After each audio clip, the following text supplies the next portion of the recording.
Hello, my name's Lynn Gillespie, and this week on the High Performance Garden Show Nuggets, we share with you how to naturally control grasshoppers in the garden. Here's a clip from the show. So today I want to share with you how to naturally and safely get rid of grasshoppers from your garden.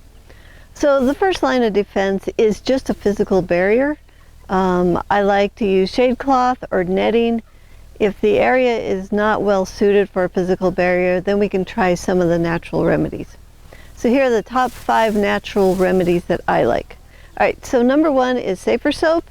This is insect killing soap that uses potassium salts of fatty acids to kill the soft body insect pests on contact. So what you want to do is spray that on the bug, and then it works by weakening and breaking down the protective outer shell of the insect and ultimately triggers dehydration and death. So basically you need to get the soap on the grasshopper to kill it.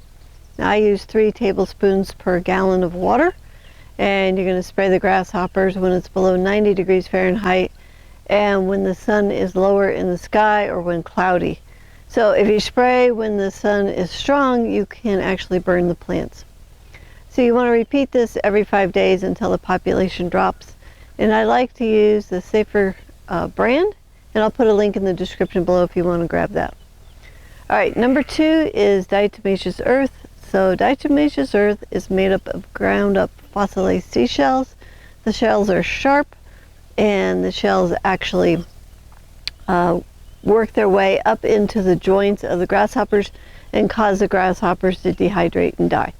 Sprinkle the diatomaceous earth on the leaves after you've watered and the plants are dry. And then you can put this on daily and thick enough so that the grasshoppers will get it on their shells. So it works best when it is dry. So go ahead and reapply if it gets wet. Alright, number 3 is neem oil. Now I'm not a huge fan of neem oil, especially on my greens because I can taste it. But it's available, and they say that it will kill grasshoppers. I would only try it on maybe like the weeds around the garden and plants like tomatoes or root crops where you can make sure that you get that off. And you want to use the cold pressed neem oil.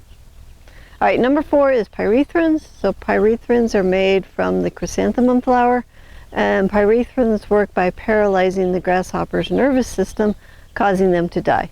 So you want to mix this according to the directions and then spray once a week if the population is low, twice a week if the population is high. Alright, and number 5 is molasses traps. So you can take 1 cup of molasses and 9 cups of water, and you're going to mix that together and put that out in the garden in bowls that are at least 3 inches deep or deeper. The sweet smelling mixture will attract the grasshoppers. It'll trap them due to its viscosity, drowning the bugs in the water. I would use multiple remedies if you're having an infestation. The key here is to keep at the control strategies for the whole summer to break the breed cycle so you don't have as many grasshoppers next year. This clip is from the High Performance Garden Show Year 10 Week 12. If you'd like to watch the whole show, it's free, it's online, and you can enroll on our website at thelivingfarm.org/high-performance-garden-show.